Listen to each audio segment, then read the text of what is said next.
The Let's Improve Roosevelt Avenue coalition. The president is to my left, Mr. Ramon Ramirez-Baez, with a simple message.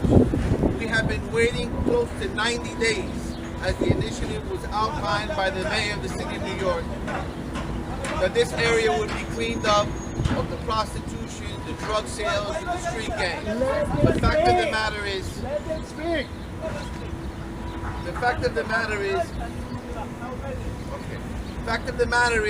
the initiative has fallen short.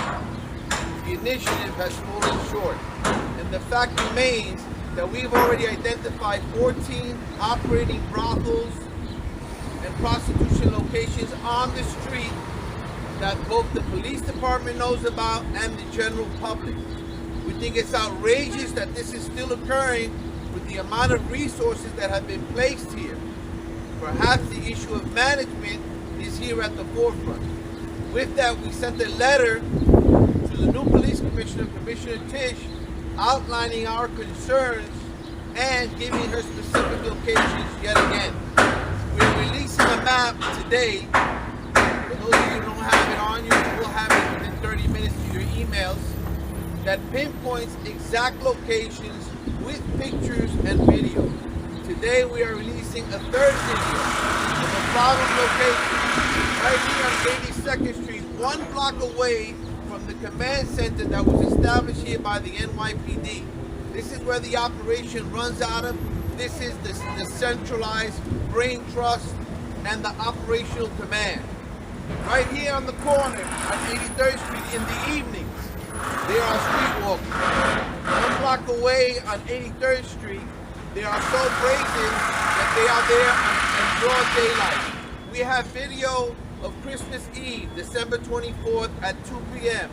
Approximately 10 women on that corner soliciting. We have video from pictures from December the 30th, same location during the daylight. And then again yesterday, January the 6th, we have video again of open prostitution on our streets while Operation Restore Roosevelt Avenue is still here.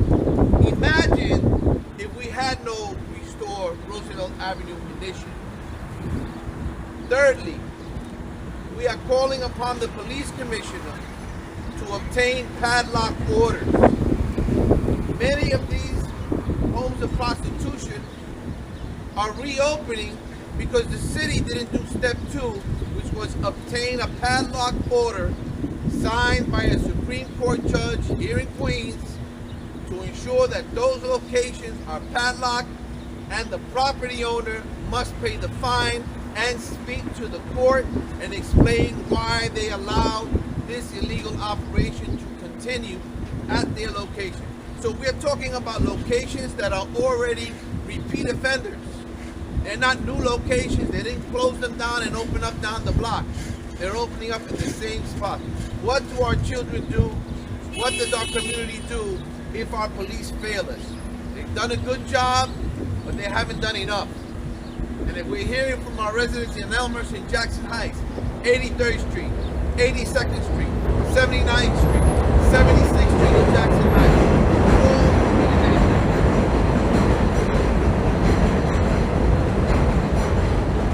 give the opportunity to some of the other speakers, all of which everyone here lives here. We live here, we shop here, we take the trains here. This is our community. The president of the Let's Improve Roosevelt Avenue, Ramon Ramirez-Baez. I am Ramon Ramirez, the president of Let's Improve Roosevelt Avenue. I have a very clear message to Commissioner Tisch and the Mayor Eriado.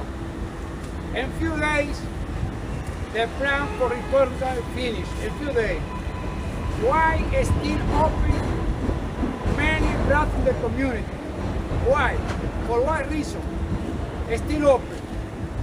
The 99th Street between Blue School, BS19 and 307 is still open. And 82nd is still open. And 88 is still open. The prostitution moved from Elmhurst to Jackson Heights. It is unacceptable, Mayor Adams, This is an acceptable commission activity in our community. Our community needs that battle closed definitively. You didn't close, you finished already in 2 days, it's still open. This is unacceptable. You plan maybe for more, 1 month more still in the community to close. Thank you very much. Before we hear from the other speakers, I want to say a few words in Spanish. Estamos aquí congregados en esta rueda de prensa hoy con un mensaje claro y contundente. Uno, que el Departamento de Policía y el operativo de impacto que han hecho aquí no ha logrado la meta. Todavía tenemos casi 14 prostíbulos y lugares de prostitución y aquí están de día en las calles 83, 82, 79, 76 y varias otras. Le hemos enviado una carta a la comisionada Tish para ella enfrentar la situación y tomar el liderazgo necesario en el Departamento de Policía. También estamos hoy enviando al público el mapa con 14 lugares donde actualmente la prostitución sigue. Para finalizar,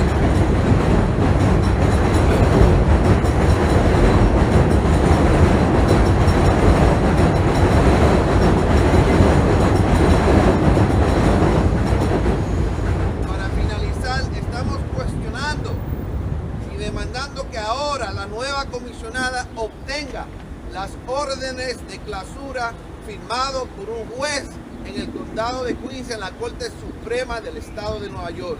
Sin eso no están haciendo nada y no lo han hecho. Ese es el llamado y eso es lo que estamos pidiendo. Que la policía y el comisionado de policía hoy haga su trabajo y finaliza y limpia nuestra comunidad. Señor Ramón. Nosotros le enviamos una carta a la gobernadora el 8 de octubre para que cerraran los prostíbulos en el vecindario. En unos días, aparentemente el 15 de enero, el plan para la ruta de seguridad termina. Y comisionada, ¿por qué siguen abiertos los prostíbulos? Tenemos prostíbulos abiertos cerca de las escuelas todavía. La pregunta que queremos hacerle al Departamento de la Policía y a la comisionada es que ella diga quién es que está por encima de la policía. Y para ser claro, o es que hay una mafia aquí por encima de la policía que no cierra los prostíbulos. ¿Cuál es la pregunta? La comunidad quiere una respuesta. ¿Quién está por encima de la Policía de Nueva York que hoy están abiertos los prostíbulos? Esa es la respuesta que tenemos para la tarde y para la comisionada. ¿Por qué están abiertos prostíbulos? 11 prostíbulos que debieron estar cerrados. Y otro punto para la comisionada y el alcalde. La prostitución aquí se ha mudado de las calles a los apartamentos de Jackson Heights. Por eso es que tenemos esta rueda de prensa aquí en Jackson Heights, para enviar un mensaje a los políticos de los vecindario que se ha mudado la prostitución en Jackson Heights. Muchas gracias. Okay, we're going to hear from some of our other neighbors. We have some community activists who are also part of the coalition. First, we're going to hear from Ramses Frias. Ramses is a longtime community resident. Good afternoon, everybody. So we are here to bring the concern of prostitution in our faces and being seen as a hindrance to our quality of life. Things need to change here immediately. We have a school over here called PSA 9, children working on the There is a brothel about 2 miles away in direction. Over here on the 2nd Street, they are blatantly in the street, standing right by the train station, causing an issue and a concern of quality of life to our children. They don't need to be a part of this. They don't need to see this. This is a daily issue, and we are asking for Police Commissioner Tish to step up and to come into this area and NYPD to do the job that they have to do. We've asked timeless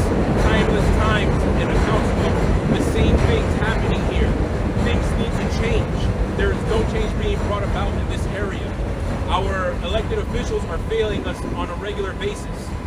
Krishnan, Catalina Cruz, Ramos, they're all absentee landlords of this area. Why are they not trying to make a difference here? Why are they not speaking against what is happening here? This cannot be a den for human trafficking and for sex trafficking. This is not a red light district. This is a community with people with values and morals, and they want to see a big change here, and they want to see normalcy back in this community. Yes. Para toditos de ustedes, gracias, me llamo Ramsés Frías, estoy aquí representando la población de Let's Improve Roosevelt Avenue. Estamos contra todo de los prostíbulos que están aquí alocados en nuestro vecindario. Hay que hacer un cambio drástico aquí y necesitamos la ayuda de la policía y de todos los políticos que están representando nuestro vecindario. Siempre han fallado a nosotros y el tiempo es ahora para hacer los cambios necesarios para ayudar y para levantar la calidad de vida de nuestros vecinos. Gracias por estar aquí hoy día. Sir, can you just say and spell your name for me, please? Sure. Ramses Frias, R-A-M-S-E-S, last name F-R-I-A-S. Thank you. She was born here, and she's an activist extraordinaire, volunteers every day to make this community a better place. Tony, tell them what you feel. Good afternoon. I am very, very sad because and angry because our police and our mayor have failed us. We need security and safety in our community. This is our community. Nobody's above the law. So, either you do your job or we're going to make you do your job. Thank you, Tony. Thank you. Thank you. We're going to hear lastly from another community activist very involved in the co-op apartments. He's an advocate for them for many, many years right here in Jackson Heights, Ricardo Pacheco. Mr. Pacheco. Good afternoon, everybody. My name is Ricardo Pacheco. I live in Jackson Heights, and I'm here as a member of the Let's Improve Roosevelt Avenue coalition. And I'm here to send a message to the mayor, the commissioner, to the governor that we are here to stay. We're going to fight for Roosevelt Avenue because all the issues that are affected here in our community, all along Roosevelt Avenue, for my neighbors in Jackson Heights and East Elmhurst that believe that because they don't come to Roosevelt Avenue, I'm here to tell you Roosevelt Avenue is coming to us. All the problems here we're facing in Jackson Heights, all the way down to North Boulevard, we have the homelessness, we have a lot of the crime that's happening here. It's just going right back down to Northern and all the way to 31st. And so this is not just Roosevelt Avenue. So I'm part of the coalition because I care. I've been in this neighborhood for over 20 years. I'm always working with the seniors at the schools and my cooperative. I was the president for 7 years, and I was fighting for anything and everything that happens in our community. When the coalition formed and I was called by the group, I said I'm here, I'm present, and I will remain here and fight for Roosevelt Avenue because, again, Roosevelt Avenue is coming to us. If we don't control this crime here, we are going to be the victims of this crime all the way in Jackson Heights. Thank you. Okay, thank you.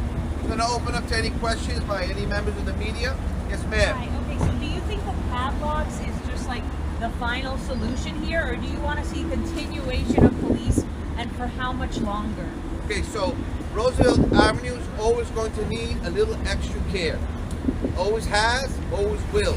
What we had here was, quite frankly, a major disaster in law enforcement, where law enforcement fell asleep and we got caught in a perfect storm, crime wave, migration wave, defund the police, bad bail laws, and that's how we got to Roosevelt Avenue to get as bad as it was. So we are calling clearly, first of all, the 90-day initiative hasn't met its goal yet. So they should consider extending the initiative and ensuring that there is some semblance of a task force permanently assigned to Roosevelt with more manpower. Finally, the padlocks.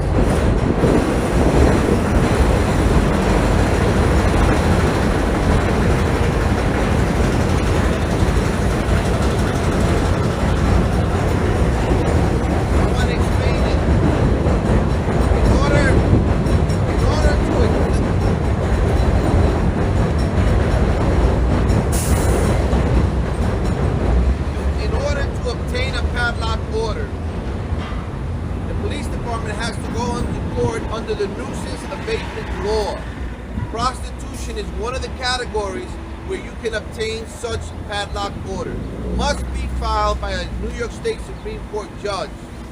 That is an order that no one can enter or use that building, period, until the matter is resolved in court. Which usually means the landlord has to give a real sound explanation why this happened, and he or she has to pay the fine.